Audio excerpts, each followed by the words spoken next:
Hello, this is how you cough and sneeze.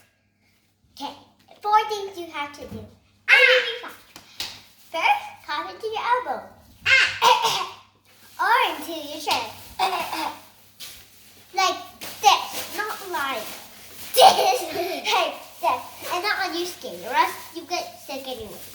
And then also when you sneeze, if you have boogies or any runny nose, get tissue.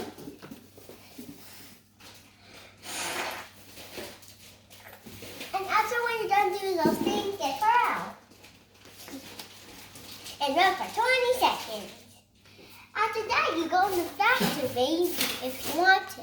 And before you eat, you go in the bathroom, wash your hands. Don't put too heavy in the bathroom. No way. Sing happy birthday 2 times while washing.